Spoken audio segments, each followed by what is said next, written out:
ഇന്ന് നമുക്കൊരു ഷേഷ്വൺ fried rice ചെയ്താലോ? ഒതൻറ്റിക് ആയിട്ടുള്ള ഷേഷ്വൺ ഫ്രൈഡ് റൈസ് ഒന്നുമല്ല, പെട്ടെന്ന് ചെയ്യാൻ പറ്റുന്ന ഈസി ആയിട്ടുള്ള ഒരു ഷേഷ്വൺ ഫ്രൈഡ് റൈസ് ചെയ്യാം. ഫ്ലെയിം ഓൺ ചെയ്തിട്ടുണ്ട്. അതിലേക്ക് അടി കട്ടിയുള്ള നല്ലൊരു ഹെവി ബോട്ടം പാൻ വെച്ച് കൊടുക്കാം. കാസ്റ്റ് അയണിൻ്റെയൊക്കെ അടി കട്ടിയുള്ള നല്ല പാൻ ഉണ്ടെങ്കിൽ വളരെ നല്ലതായിരിക്കും ഇത്തരത്തിലുള്ള റെസിപ്പിയൊക്കെ ചെയ്യാനായിട്ട്. പാൻ ചൂടായിട്ടുണ്ട്. ഇതിലേക്ക് ആവശ്യമുള്ള അത്രയും എണ്ണ ഒഴിച്ചു കൊടുക്കാം. വെളിച്ചെണ്ണ ഉപയോഗിക്കരുത്. സൺഫ്ലവർ ഓയിലോ അല്ലെങ്കിൽ ഏതെങ്കിലും വെജിറ്റബിൾ ഓയിലോ റിഫൈൻഡ് ഓയിലോ അങ്ങനെ ഏതെങ്കിലും വേണം ഉപയോഗിക്കാനായിട്ട്. ഫ്രൈഡ് റൈസ് ഉണ്ടാക്കാൻ തുടങ്ങുന്നതിന് മുമ്പ് തന്നെ വെജിറ്റബിൾസ് എല്ലാം കട്ട് ചെയ്ത് റെഡിയാക്കി വെക്കണം. ഇതിപ്പോൾ കുറച്ച് ഗ്രീൻ പീസാണ്, ഫ്രോസൺ പീസാണ്. വീട്ടിൽ തന്നെ തയ്യാറാക്കി ഫ്രിഡ്ജിൽ വെച്ചിരുന്നതാണ്. ഇതിൽ കുറച്ചെടുത്തിട്ട് കഴുകിയെടുക്കാം. കുറച്ച് നേരം വെള്ളത്തിലിട്ടതിന് ശേഷം നല്ലതുപോലെ 2-3 പ്രാവശ്യം കഴുകിയെടുത്താൽ മതിയാകും. അതുപോലെ തന്നെ കുറച്ച് ക്യാപ്സിക്കം, കുറച്ച് ക്യാബേജ്, ബീൻസ്, ക്യാരറ്റ് ഇതെല്ലാം തന്നെ നല്ലതുപോലെ ചോപ്പ് ചെയ്ത് വെച്ചിരിക്കണം. ആവശ്യമുള്ള അത്രയും വെജിറ്റബിൾസ് ഇടാവുന്നതാണ്. ഓരോരുത്തരുടെ ഇഷ്ടത്തിനനുസരിച്ച് വെജിറ്റബിൾസിൻ്റെ അളവ് കൂട്ടുകയോ കുറയ്ക്കുകയോ ഒക്കെ ചെയ്യാം. ഫ്ലെയിം ഹൈയിലേക്ക് ഇട്ട് കൊടുക്കുക. എണ്ണ നല്ലതുപോലെ ചൂടായി കഴിഞ്ഞാൽ ഇതിലേക്ക് വെജിറ്റബിൾസ് ഇട്ട് കൊടുക്കാം. ബീൻസ്, ഇനി ഇതിലേക്ക് ഗ്രീൻ പീസ്, ഒരു നുള്ളു ഉപ്പ് അധികം വേണ്ട, കുറച്ച് പഞ്ചസാര ഇളക്കി കൊടുക്കാം. ഇതിലേക്ക് ക്യാരറ്റ് ചേർത്ത് കൊടുക്കാം. ഇളക്കി യോജിപ്പിക്കാം. അടുത്തതായി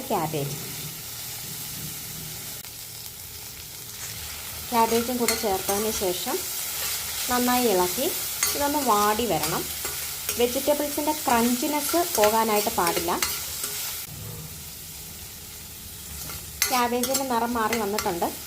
ഈ സമയം ഇതിലേക്ക് ക്യാപ്സിക്കം ചേർത്ത് കൊടുക്കാം. പച്ച കളറിലെ ക്യാപ്സിക്കമാണ് ചേർത്ത് കൊടുക്കുന്നത്. ഇളക്കി യോജിപ്പിക്കാം. ക്യാപ്സിക്കത്തിനൊന്നും അധികം വേവില്ല, പെട്ടെന്ന് തന്നെ ഇതായിക്കോളും. പച്ച ക്യാപ്സിക്കം അല്ലാതെ ചുമപ്പ്, മഞ്ഞ ഈ ക്യാപ്സിക്കം എല്ലാം ഇട്ട് കഴിഞ്ഞാൽ വളരെ കളർഫുള്ളായിരിക്കും നമ്മുടെ ഫ്രൈഡ് റൈസ് കാണാനായിട്ട്. അതുപോലെ ഇതിലേക്ക് ഒരല്പം പഞ്ചസാര ചേർത്ത് കൊടുത്തത് ഈ വെജിറ്റബിൾസിൻ്റെയൊക്കെ കളറ് മെയിൻറ്റെയിൻ ചെയ്യാനായിട്ടാണ്. ഉപ്പ് ഒരിക്കലും അധികം ചേർത്ത് കൊടുക്കരുത്, കാരണം നമ്മൾ ഇതിലേക്ക് ഒരു മസാല ചേർക്കുന്നുണ്ട്. അത് ചേർക്കുമ്പോഴത്തേക്ക് അതിൽ ആവശ്യത്തിന് ഉപ്പുണ്ടാകും.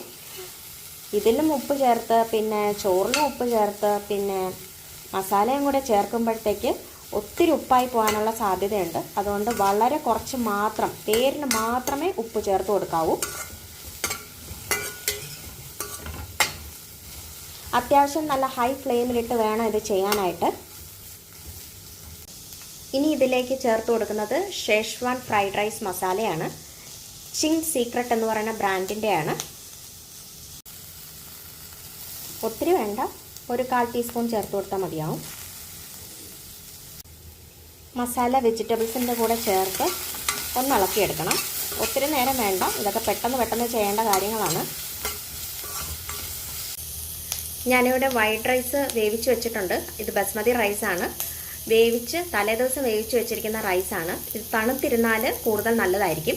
അതുകൊണ്ടാണ് ഇന്നലെ വേവിച്ച് വെച്ചത്. ഇത് ഇതിലേക്ക് ചേർത്ത് കൊടുക്കാം.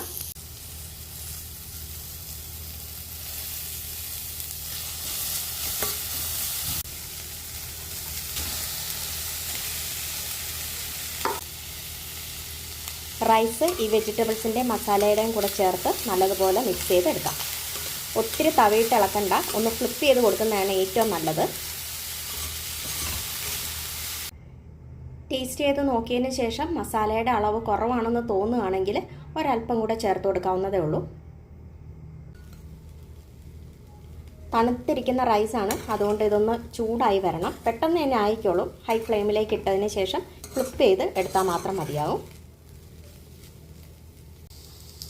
റൈസ് വേവിച്ചപ്പോഴാണെങ്കിലും ഞാൻ വളരെ കുറച്ച് പേരിന് വേണ്ടി മാത്രമാണ് ഉപ്പിട്ട് കൊടുത്തത്.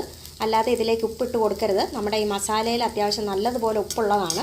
അതുകൊണ്ട് വളരെ കുറച്ച് മാത്രം ഉപ്പിട്ടതിന് ശേഷം പച്ചക്കറികളും ചോറും വേവിച്ചെടുക്കാനായിട്ട് ശ്രദ്ധിക്കുക. ഇതിവിടെ തയ്യാറായിട്ടുണ്ട്, നല്ലതുപോലെ ചൂടായിട്ട് വന്നിട്ടുണ്ട്. ഇത്രയും മതിയാകും. ഇനി ഫ്ലെയിം ഓഫ് ചെയ്യാം. അവസാനമായിട്ട് ഇതിലേക്ക് കുറച്ച് ഒരു പിടി മല്ലിയില ചേർത്ത് കൊടുക്കുന്നുണ്ട്. സ്പ്രിംഗ് ഒനിയൻ ഉണ്ടെങ്കിൽ അതും ചേർത്ത് കൊടുക്കാവുന്നതാണ്. എൻ്റെ കയ്യിൽ അതില്ല, അതുകൊണ്ട് ഞാനിവിടെ മല്ലിയിലയാണ് ചേർത്ത് കൊടുക്കുന്നത്. ചെറുതായിട്ടൊന്ന് ഇളക്കി കൊടുക്കാം.